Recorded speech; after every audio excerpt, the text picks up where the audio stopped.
Yo, what's up, everyone? Welcome back to another episode of Unfucking Your CX. I am your host, Zack Hamilton. When you find folks who just share a lot of the same ideas and principles, but is also open for debate, those are the type of folks that I like to bring to the hot seat because they move the discipline forward. And Marion and I met on LinkedIn about a year ago.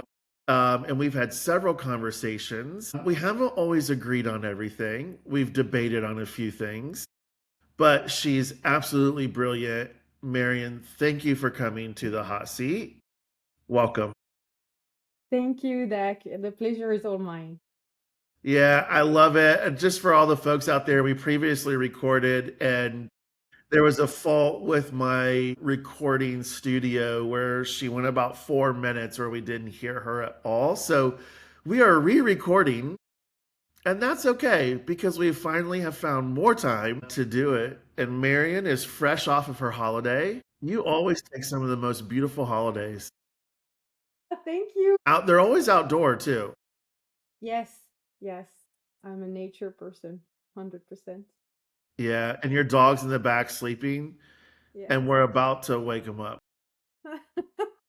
So, Marion, these types of conversations, they need a safe space, right? Because we're talking about things or topics in our discipline that have been held sacred for so many years. And so, where's that safe space for you? Is it, in your favorite pub? Is it on a walk in nature? Is it at your favorite restaurant? Like, set the scene for us. Where's this conversation going to take place? I think that's a great question. As you mentioned, I just come back from outdoors holiday. I would say, even though it sounds a bit creepy maybe for a safe place, I would say a winter evening walk in the crispy snow in a Finnish forest. Mm. That would be the best. Sounds delightful. Do we have to have snowshoes on? Yes, if you want to stay stand. For Also, safety precautions, we may need to have someone. That sounds amazing. How do you guys have a lot of snow on the ground now? now I'm in Belgium, though, so we had only a couple of centimeters. But I think in Finland it's not yet completely sticky. There were a couple of snowstorm, but nothing stayed yet. At least not in the part where I'm from. Yeah, I think I mentioned this to you last time, but the next time that you and I go live for a podcast, it's going to be in person Okay. in Belgium. When? I'll tell you what, there's a restaurant. So I'm going to see if I can pull it up really quick. I ate there a couple different nights because I loved it so much. It's this little Italian restaurant Mm. on the corner of the Grand Plat. Ah, yes, La Grande Place. Yes. Yeah, I forget what the restaurant's called, but it had like outdoor dining, and then it also had like two stories that you could be seated as well. Mm. Beautiful at the Grand Plat. Like it just one for our listeners who've never been to the Grand Plat, it's just so magnificent. But the food was incredible. The wine was great as well. Yeah, it's a nice place. But if you're in Brussels, I would also recommend a couple of beers. That's true. That's true. Absolutely. Well, Marion, you are a tried and true practitioner.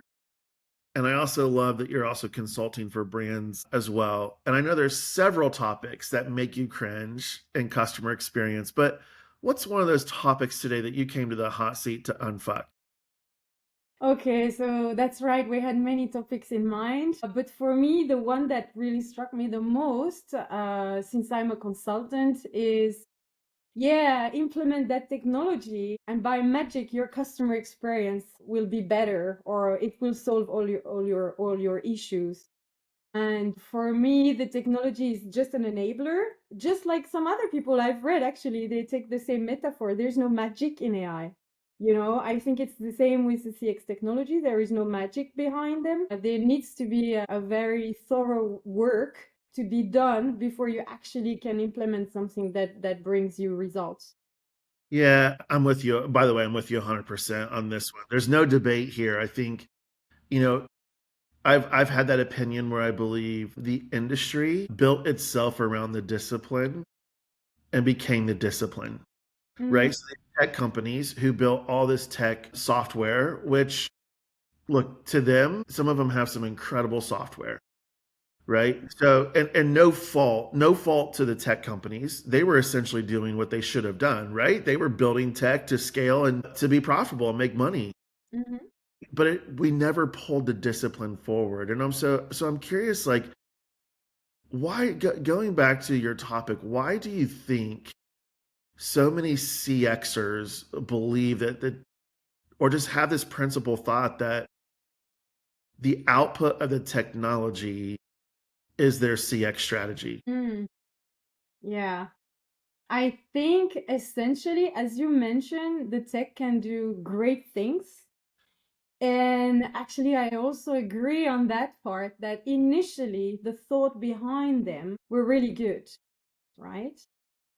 But, and by the way, when I talk about CX technology, it can be this kind of, sorry, the survey kind of technology, but it can be also a CRM, a CDP, and so on. And I think to be able to differentiate themselves and to create something valuable, they had to focus maybe on a part or a function of the company where they bring the most value. And I think basically what's become dysfunctional, but I would like to really exchange on that with you, is that if you really want to understand which technology you need in your tech stack, you really also need to understand what is CX end to end within your company. And essentially, I feel that sometimes you get tech people who comes to word you from, I mean, like company, customers, is that we need that one. We need that tech part. But they tend to forget to link it to why do they need it and who's going to use it.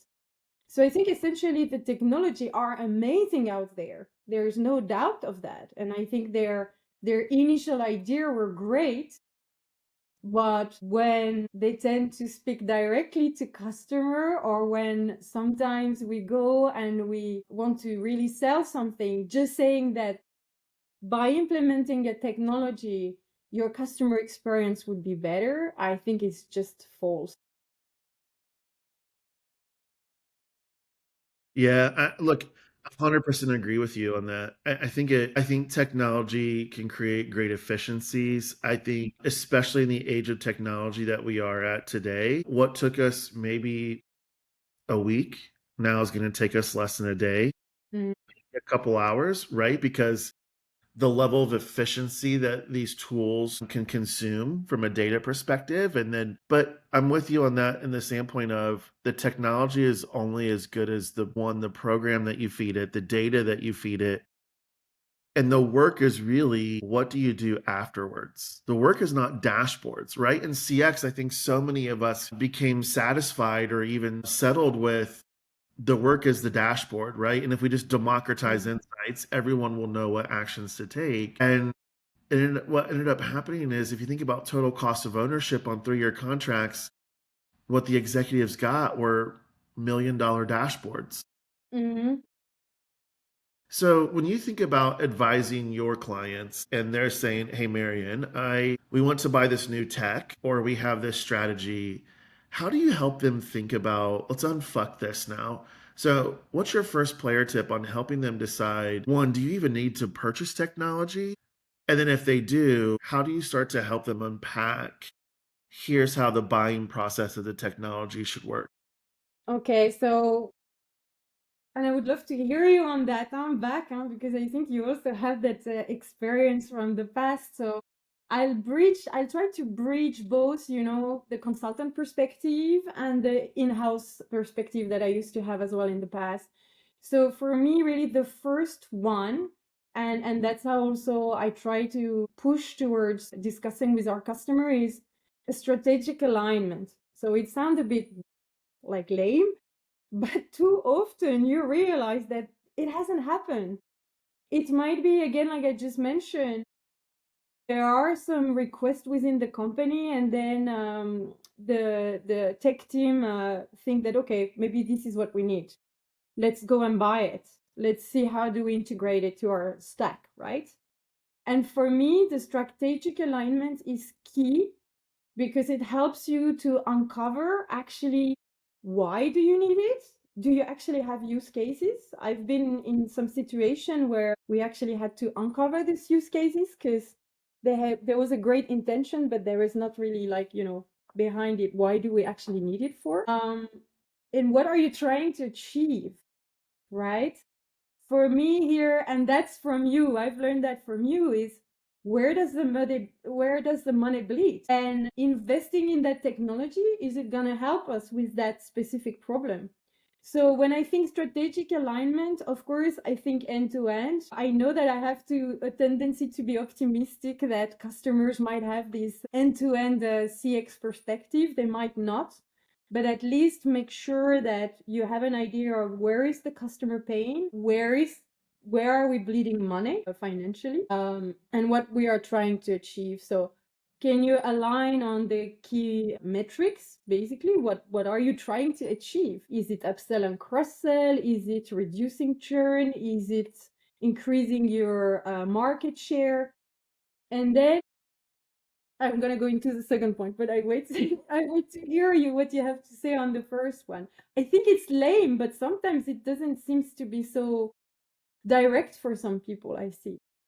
Yeah, I think on this first player tip, you and I are aligned, right? Even as I was a buyer, so I spent 15 years, as a CX. I mean, everyone's heard my story, but when I was a CX leader at Aaron's for about 8 of those 15 years, I was the buyer. So I was the buyer, and ultimately, one of the first questions I would ask is, what problem are we trying to solve?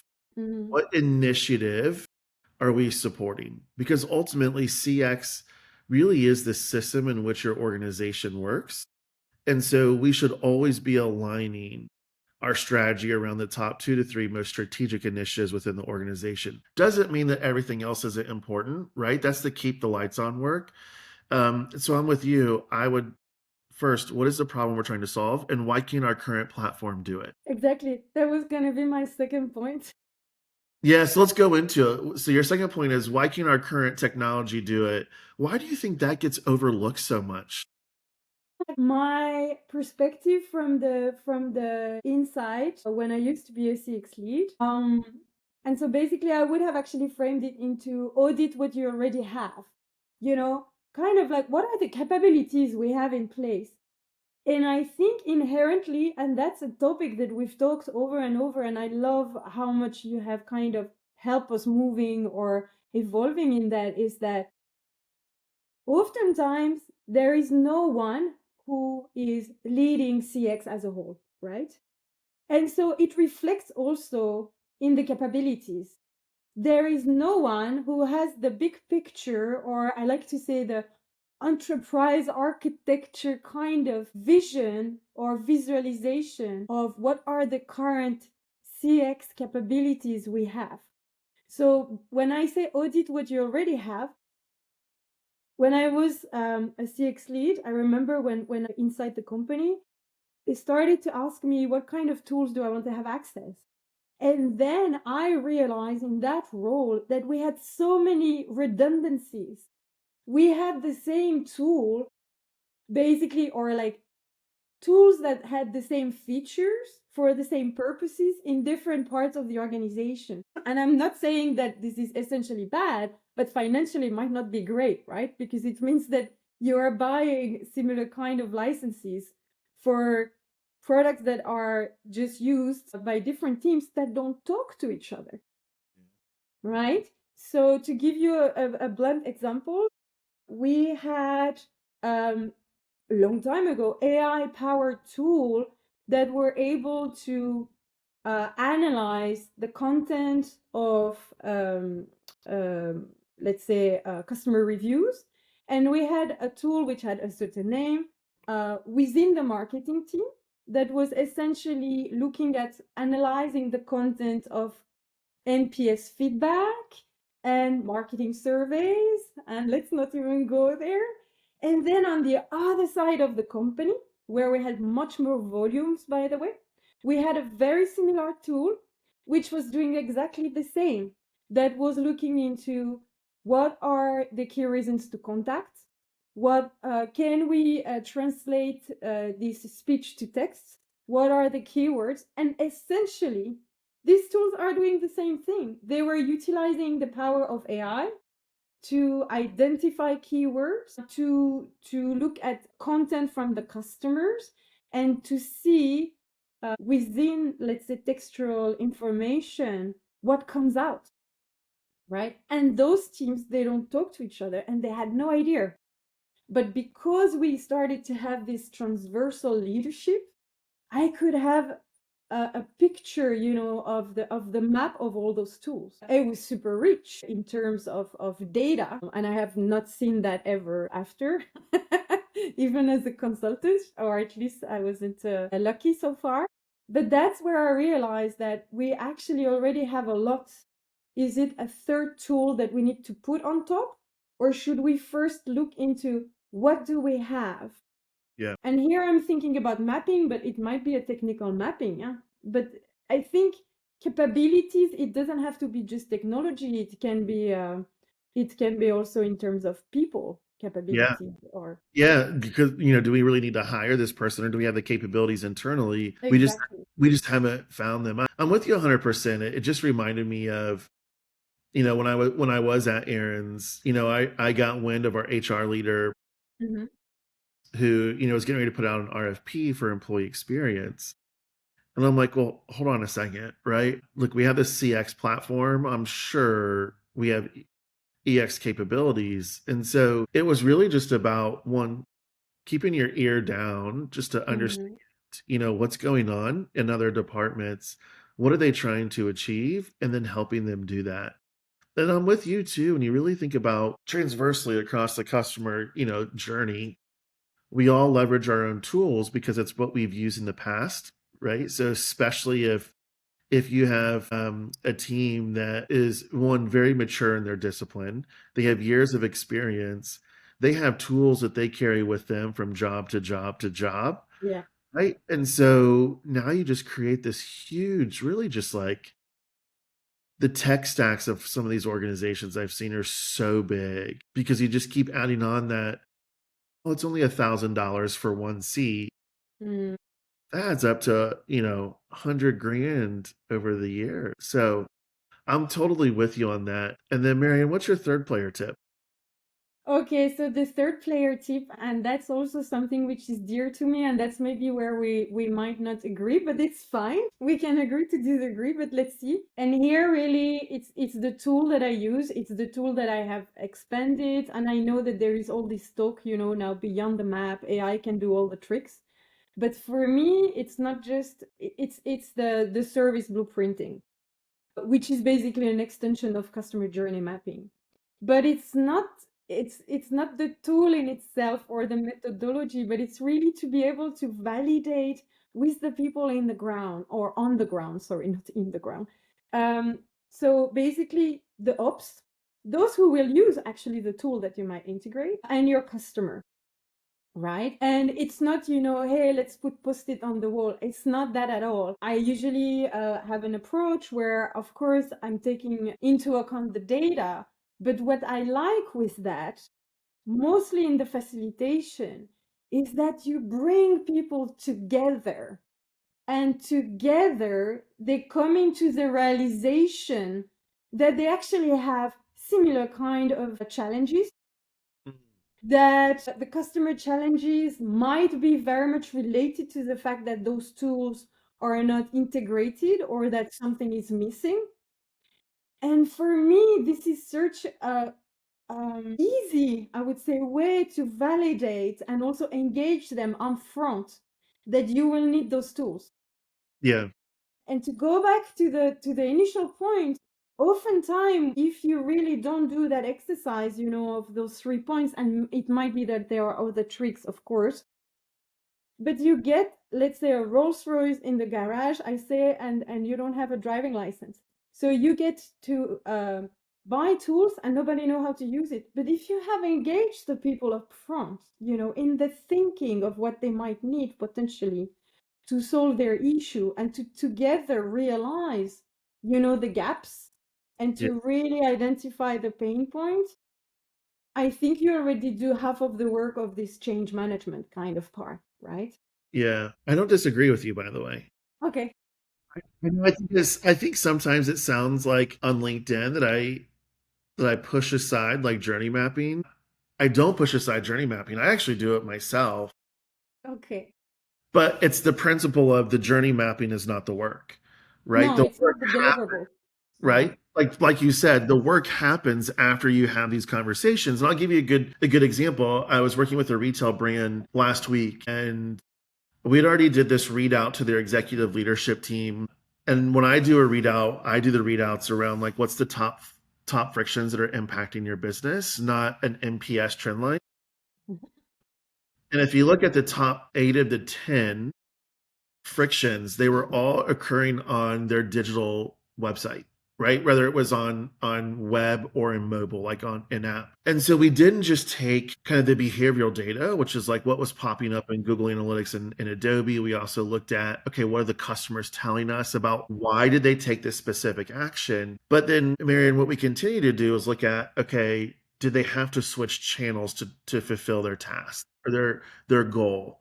Right. And so what we actually found was 86% of those customers switched channels to the customer care center, whether it was they called in, they used the the agent, the chatbot um, online. And so ultimately, when you combine the channel switching, right, that customer journey map, what you actually see is the true cost of that friction, right? Because they couldn't complete their goal when they were online, so they had to get help. Well, that impacts your cost to serve and your customer acquisition cost. And so now you get this real picture of this total friction is X millions of dollars.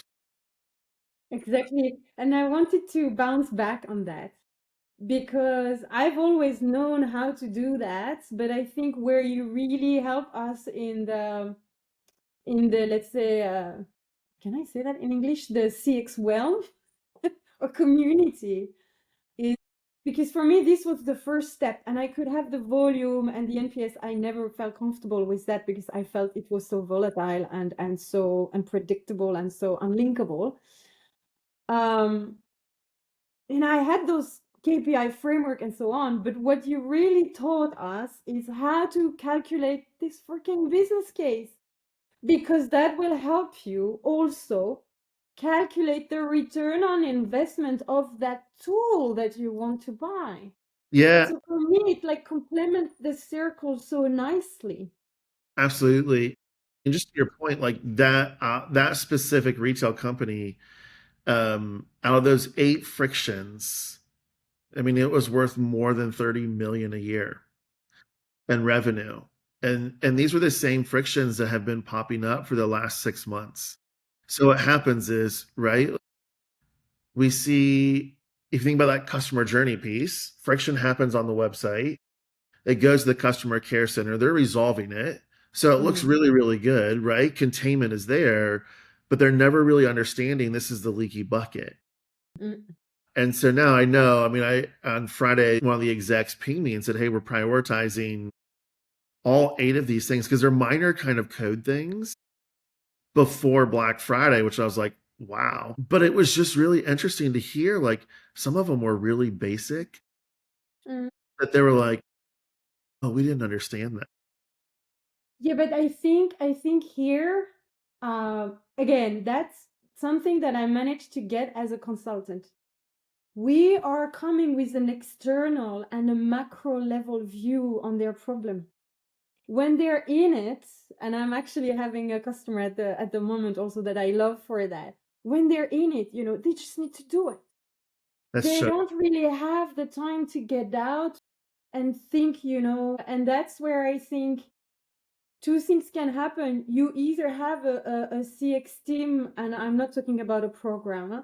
A true. CX team which is transversally looking at those things that kind of like spar, this kind of how do we get this out and how we fix it? Or you can have consultant like us who look at it from, okay, but let's look at the big picture. So what are you trying to achieve? And then let's look in the actual problem and let's look actually how much cost. And for me in my practice now as a consultant, it's also, we want that tool. Okay, what are your key use cases? And then you can actually use the same methodology and then you get the use case out of it. Yeah.